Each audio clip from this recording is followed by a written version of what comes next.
तमाशे नहीं देती हूँ।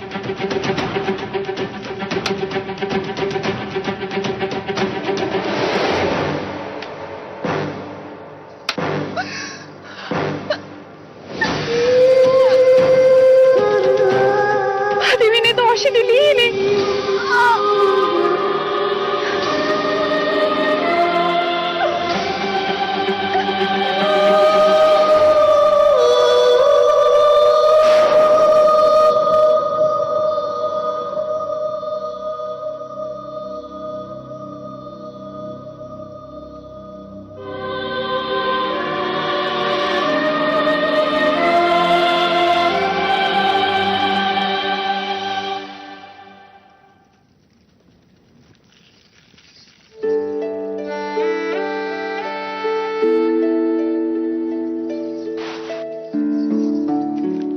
आपके गर्भपात का समाचार सुनकर बहुत पीड़ा पहुंची है मुझे।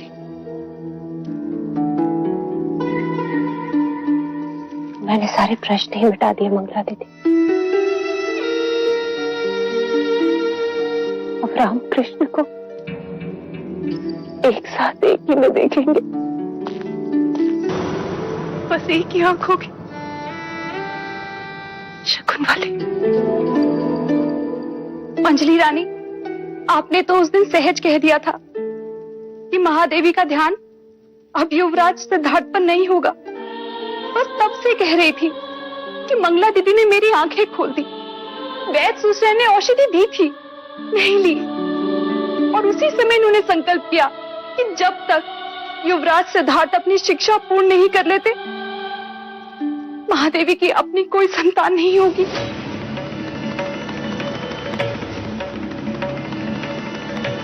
कितना बड़ा त्याग।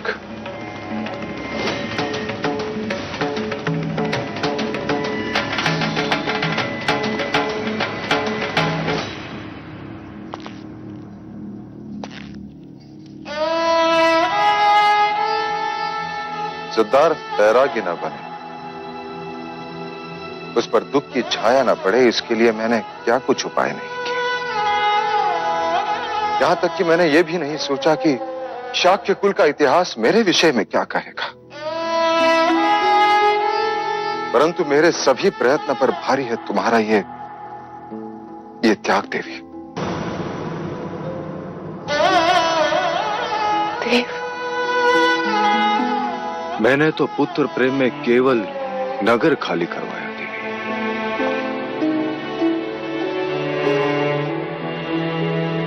परंतु तुमने युवराज सिद्धार्थ के लिए अपनी कोख खाली कर दी। ये प्रमाणित कर दिया कि संबंध केवल रक्त से नहीं, प्रेम से भी बनते हैं। तुम्हारे जैसे मां का दृष्टांत कदाचित ही आने वाले इतिहास में कोई होगा।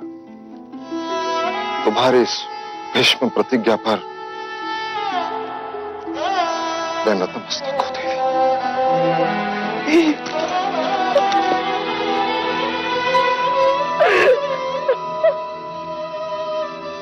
अब युवराज सिद्धार्थ के सम्राट बनने में मुझे कोई संदेह नहीं, कोई संदेह नहीं। कौशिका। जी महाराज। राजा अमितोदन को कहो कि मैं अब भी सभी गुरुजनों को मिलना चाहता हूं। जी।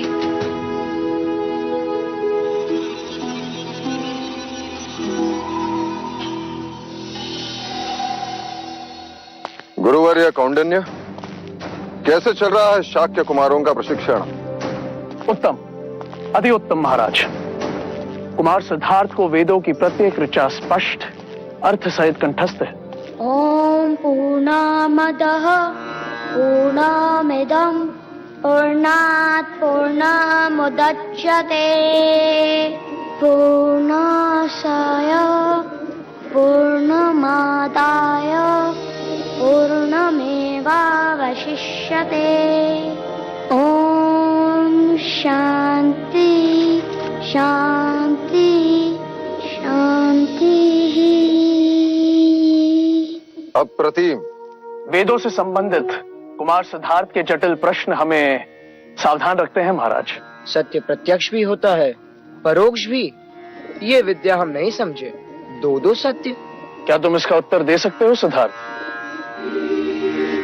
ज्येष्ठा, प्रत्यक्ष सत्य वो होता है जिसका प्रमाण तुम दे सकते हो, अर्थात वर्षा हुई और नदी का जल स्तर बढ़ा।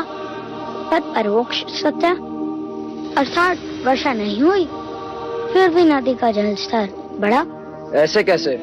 क्योंकि पहाड़ों में वर्षा हुई और पानी नदी में बह गया और नदी का जल स्तर बढ़ गया। जिस सत्य का हम प्रमाण नहीं दे सकते वो परोक्ष सत्य है। महाराज, अश्व सवारी में भी अति निपुण है युवराज।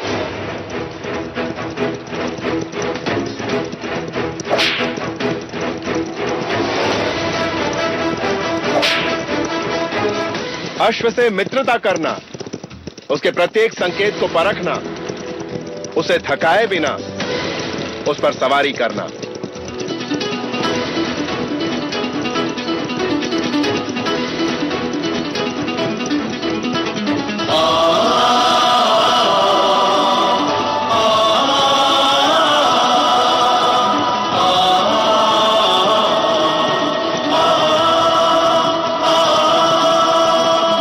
वाक् चातुर्य अद्भुत, संगीत ज्ञान अकल्पनीय, नृत्य की भाव भंगिमाओं की भी जानकारी है वाह। और शब्दों से ज्यादा आंखों से बात करते हैं युवराज। और शस्त्राभ्यास आयुध विद्या में कितने पारंगत हैं युवराज?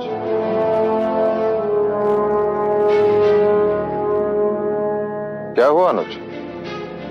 भाई महाराज, युवराज को शस्त्र अच्छे नहीं लगते।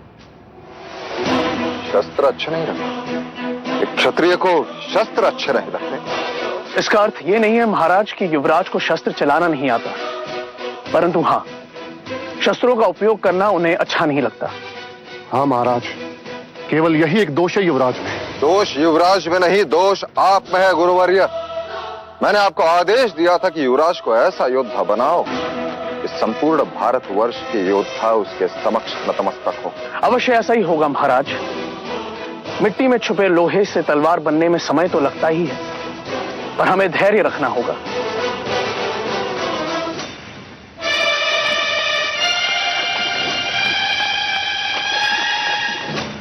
यह कैसे लगी? गुरुजी, हम कुटिया बना रहे थे, अचानक देवदत्त भैया ने आके उसमें आग लगा दी। हाँ गुरुजी, उस वक्त चलना कुटिया के भीतर था। देवदत्त! देवदत्त! क्या तुमने ये किया? हाँ, क्यों? आपको पाप से बचाने के लिए। कुटिया बनाते समय अछूत चन्ना ने मदद की थी, इस कारण। केवल इस कारण तुमने कुटिया जला दी? हाँ गुरुजी, अछूत के हाथों बनी कुटिया में आपको कैसे रहने देता। देवदत्त, तुम्हारी गुरु भक्ति से मैं बहुत प्रसन्न हूं। आज से तुम्हें एक अधिकार देता हूं, मेरा मलमूत्र तुम उठाओगे।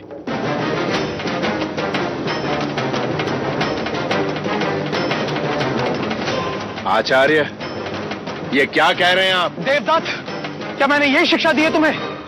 चन्ना साथी पुत्र है, अछूत है।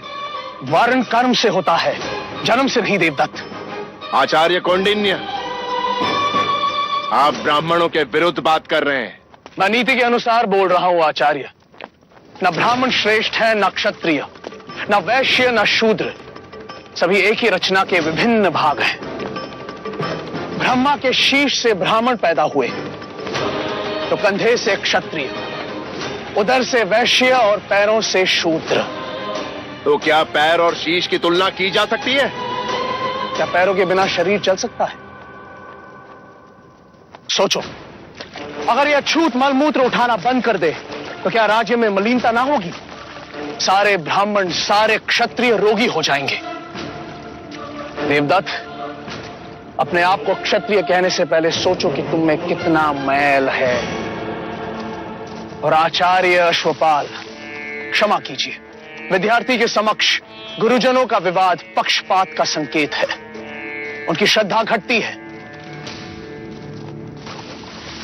सिद्धार्थ कहाँ है? गुरुजी, उस तरफ जाते हुए देखा था मैंने उसे। देवदत्त, ये कुटिया तुमने चलाई है, अब तुम ही इसे बनाओगे।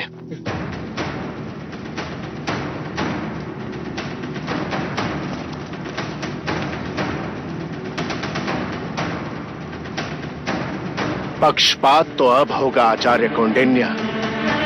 देवदत्त को सिद्धार्थ से कुशल ना बनाया तो मेरा नाम आचार्य अश्वपाल नहीं।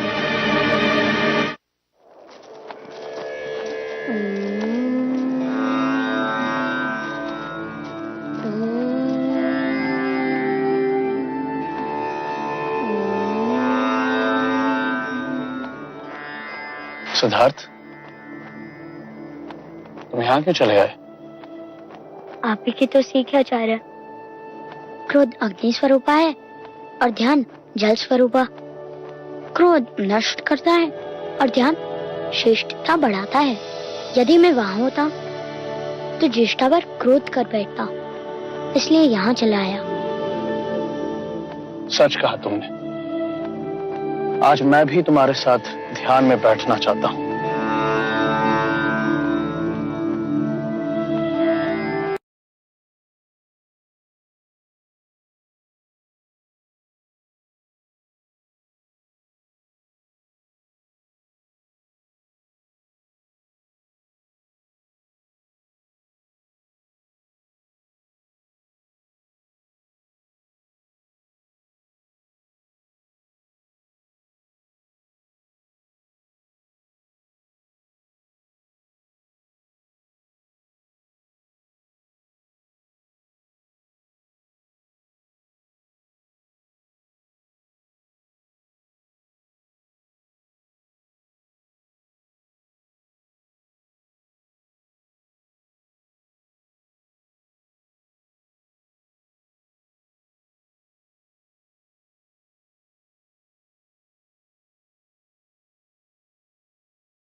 एक जंगल है, इन्हें बोओगी तो सारा देवता पुष्प से खिल जाएगा। देखो सितार, तुम्हारे दिए हुए बीजों से पूरा वन खिल गया है। मैं आ रही हूँ कपिलवस्तु के कुमारों की परीक्षा देखने।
क्या सोच रही है?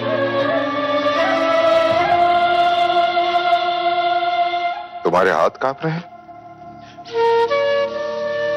हाँ देव, इस समय मेरा हृदय गगन ढोल से भी अधिक आंदोलित हो रहा है। जिज्ञासा तो सभी को है महादेवी। जिज्ञासा नहीं देव, भय। भय? क्यों?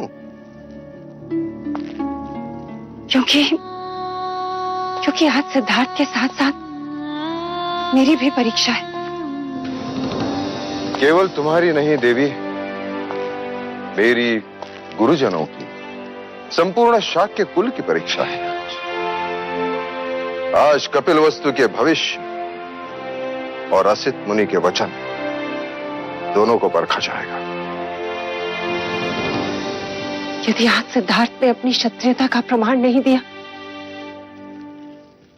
तो मैं अपने आप को कभी क्षमा नहीं कर पाऊंगी देव। तुम चिंता मत करो महादेवी, जो हवन निष्ठा से किया जाता है उसका फल भी अवश्य मिलता है। तुम केवल इतना सोचो कि हमने एक लोहे के टुकड़े को गुरुकुल भेजा था, अब तलवार देखने जा रही हो। चले।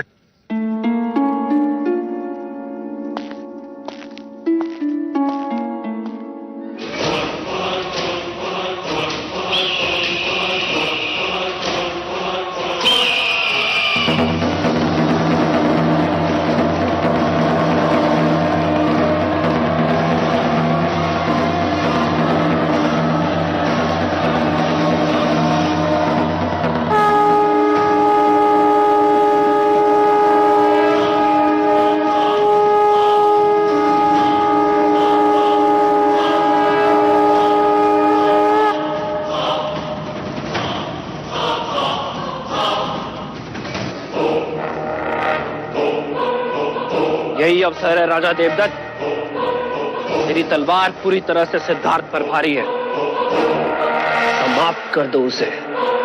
ना रहे बांस, ना बजे बांसुरी। ना रहेगा सिद्धार्थ, ना होगा उत्तराधिकारी। राजगद्दी पर अपना अधिकार सिद्ध कर दो। गुरु अश्वपाल ने कहा है, प्रथम परीक्षा तुम्हारी ही होगी सिद्धार्थ समक्ष।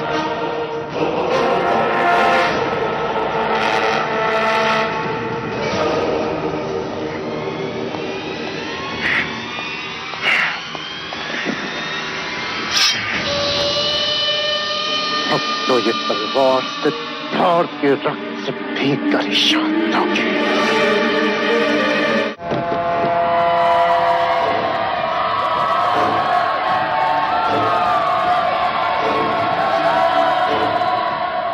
आज दो की जोड़ियों में प्रतियोगिता होगी। जो श्रेष्ठ होगा वही दूसरे प्रतियोगी के साथ युद्ध करेगा।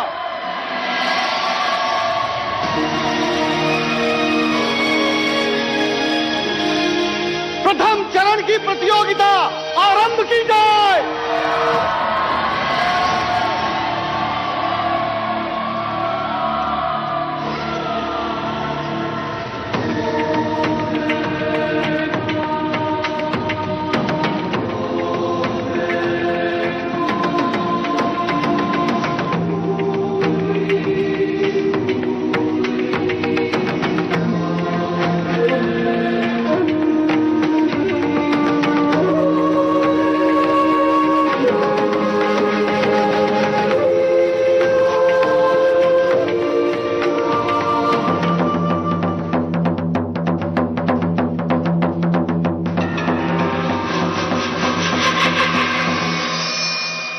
साम दाम दंड भेद मार जो भी हो, परंतु सर्वश्रेष्ठ मेरा देवदत्त ही होना चाहिए। नहीं तो अश्व के पैर में तुम्हारा मस्तक होगा अश्वपाल। आप निश्चिंत रहे मंजली रानी, देवदत्त ही सर्वश्रेष्ठ होगा। उनकी विजय से ही तो मैं भी कौंडिन्य के सामने सर्वश्रेष्ठ बन पाऊंगा।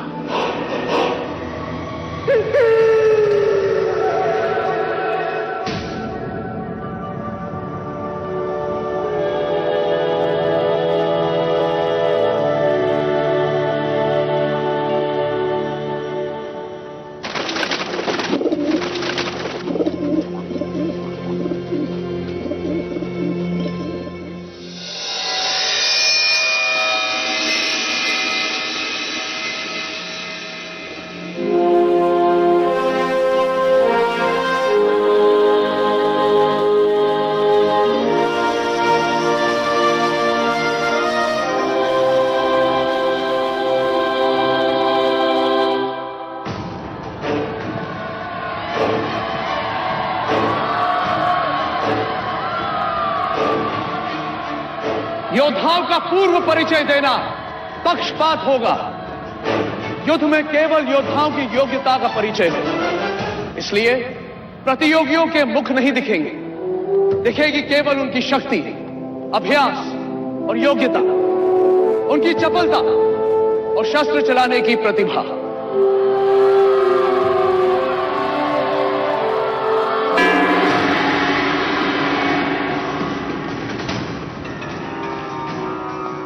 अपने शत्रु को समाप्त करने की तैयारी कर लो देवदत्त। राजगद्दी और तुम्हारे बीच केवल एक तलवार जितनी दूरी है।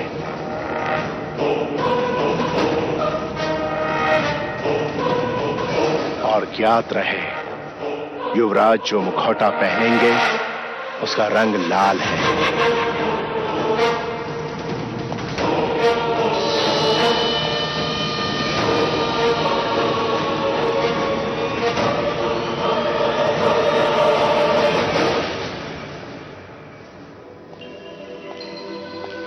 सिद्धार्थ, ये मुखौटा तुम्हारे लिए।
कुमार देवदत्त का हर प्रहार युवराज पर भारी है आचार्य कौंडिन्य।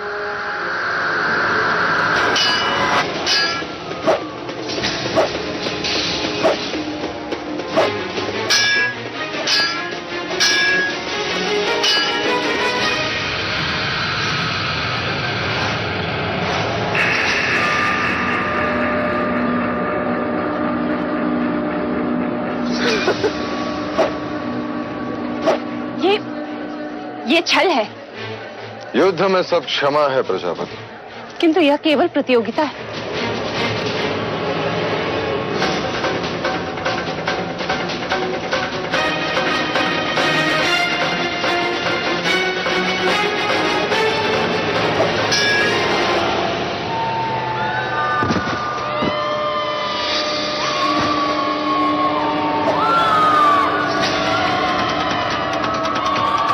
अद्भुत वक्त, तुम्हारी स्फूर्ति अद्भुत है।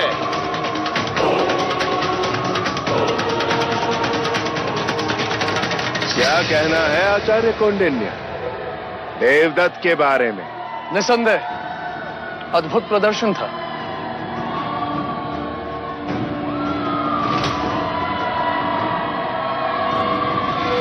राजगद्दी और तुम्हारे बीच केवल एक तलवार जितनी दूरी है। युवराज जो मुखौटा पहनेंगे उसका रंग लाल है।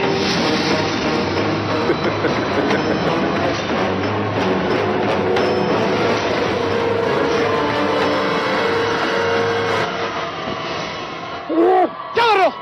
अपने क्रोध पर अंकुश रखो। जाओ यहां से।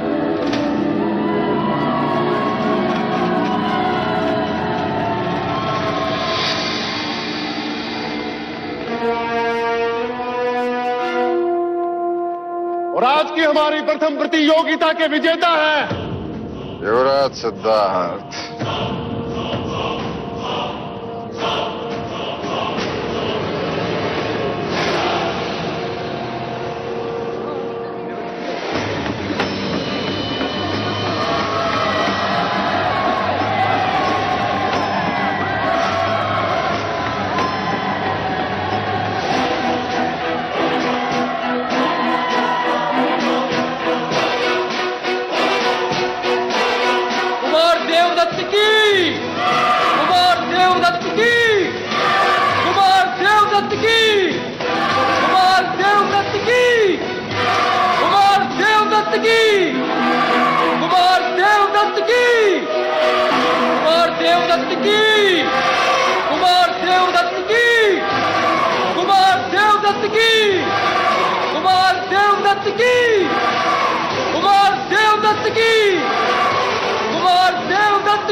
युवराज दिखाई नहीं दे रहे। और अब आज की दूसरी प्रतियोगिता आरंभ होती है।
ये प्रहार क्यों नहीं कर रहा?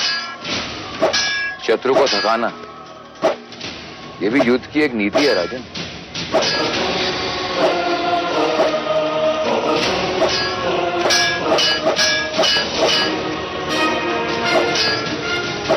प्रतिवार करो, ये परीक्षा है, प्रतिभा दिखनी चाहिए।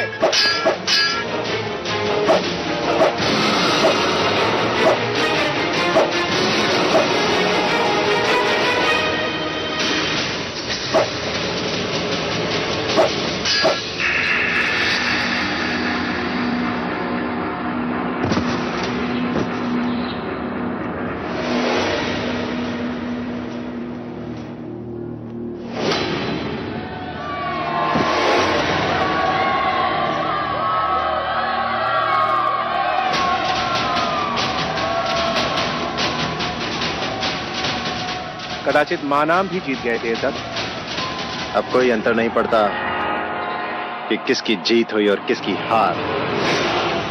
सिद्धार्थ की पराजय हुई, यही हमारी सबसे बड़ी विजय है। पता नहीं महाराज को जब ये मालूम होगा तो क्या होगा।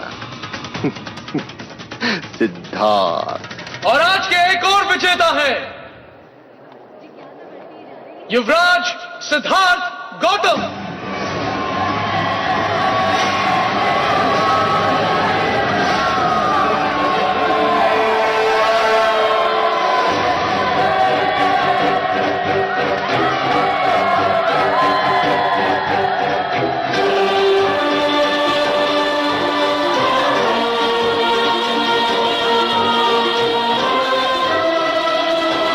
युवराज सिद्धार्थ की जय। युवराज सिद्धार्थ की। युवराज सिद्धार्थ की।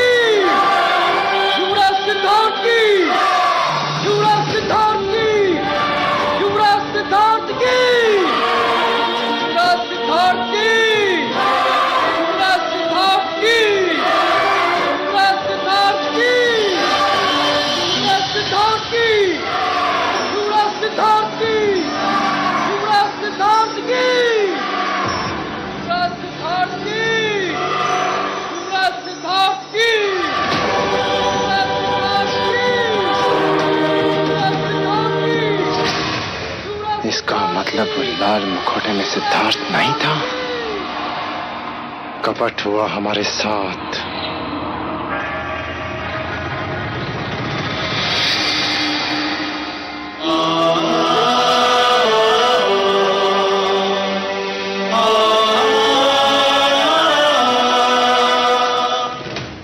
आपने तो कहा था कि लाल मुखौटे में सिद्धार्थ है, तो वो बदल कैसे गया? इसका उत्तर मैं देता हूं आचार्य अश्वपाल। वो मुखौटा लेकर जब मैं युवराज को देने गया, सिद्धार्थ, ये मुखौटा तुम्हारे लिए। गुरुदेव, मेरे मुखौटे का बांध तो टूट गया। कोई बात नहीं, तुम सिद्धार्थ का मुखौटा ले लो। जल्दी करो, प्रतियोगिता का समय हो गया है। जी गुरुदेव।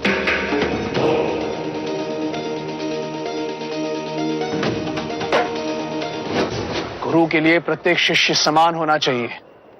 आचार्य अश्वपाल, कुमार देवदत्त के लिए आपका पक्षपात अच्छा नहीं। उस मुखौटे ने आपका मुखौटा उतार दिया है।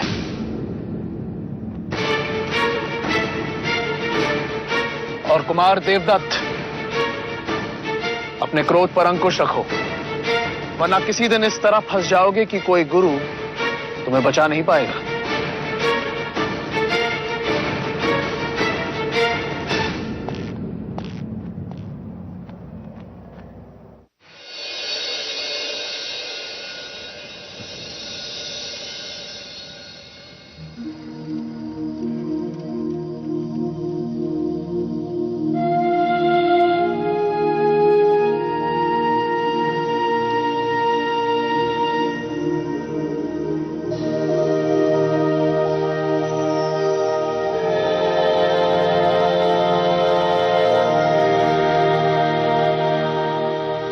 जिस तरह ग्रह से ब्रह्मांड का, हस्तरेखा से भविष्य का ज्ञान होता है, उसी तरह शरीर के इन बिंदुओं से शरीर की भीतरी परिस्थिति का संबंध होता है।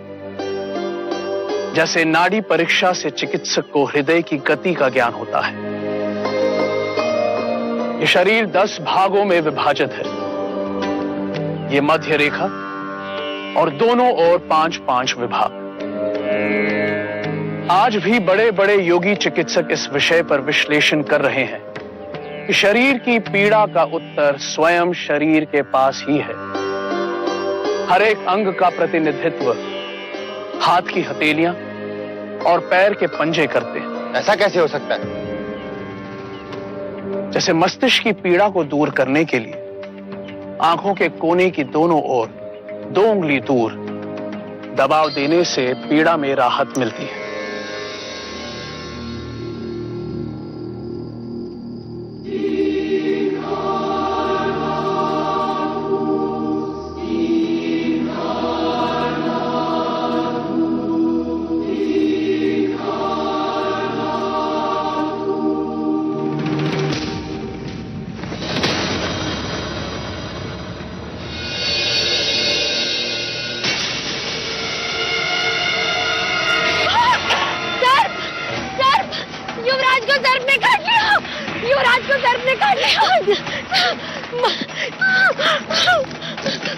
महाराज, युवराज के सर्प ने काट लिया।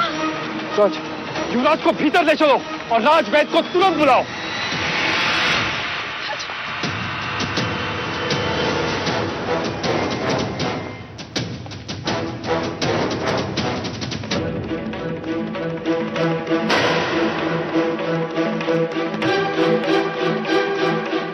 वैदराज, युवराज को सर्प ने काटा है, मैंने देखा। परंतु इनके शरीर पर सर्पदंश का तो कोई निशान नहीं है। तो फिर सर्प देखकर डर गए होंगे युवराज, तभी तो बेइज्जत हो गए। मेरे कहने का अर्थ है बड़े कोमल प्रकृति के हैं हमारे युवराज, है ना? बेसुध होने का कोई कारण नहीं है, कदाचित थकावट होगी।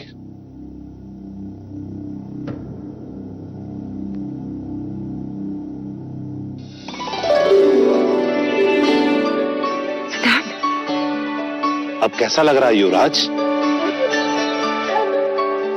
क्या हुआ था? कुछ नहीं।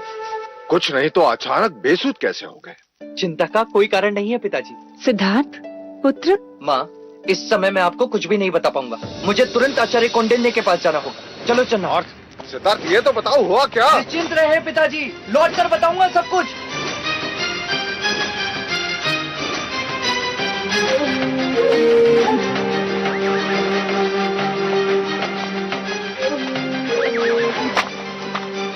गुरुदेव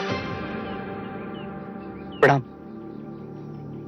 गुरुदेव, मैंने मनुष्य शरीर के बारे में एक बात खोज ली कि शरीर के कुछ बिंदु दबाने से मनुष्य बेसुध हो सकता है। क्या? जी गुरुदेव, देखिए।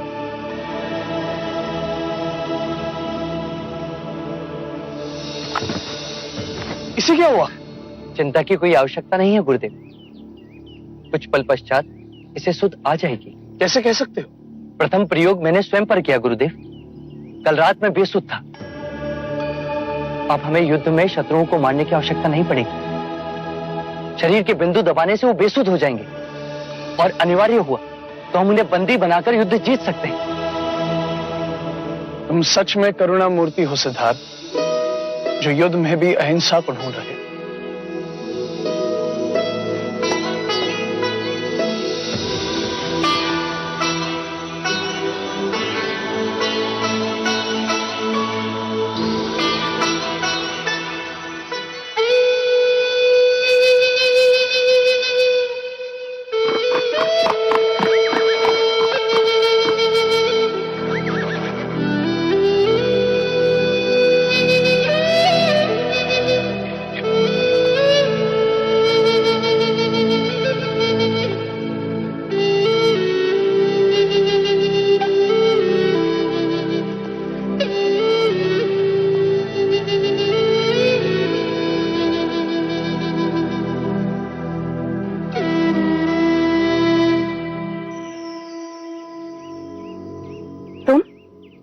तुम कब आए?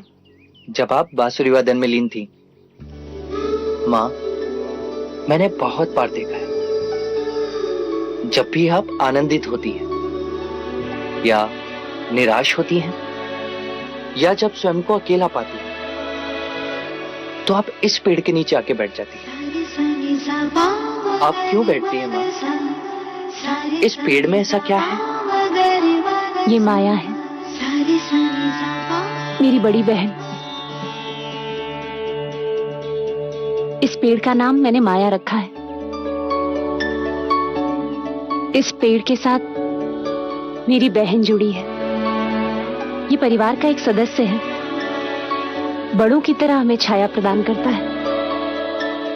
ये जीवन भी देता है, पक्षियों के सुर में संगीत सुनाता है, मानो हमारा ख्याल रख रहा हो।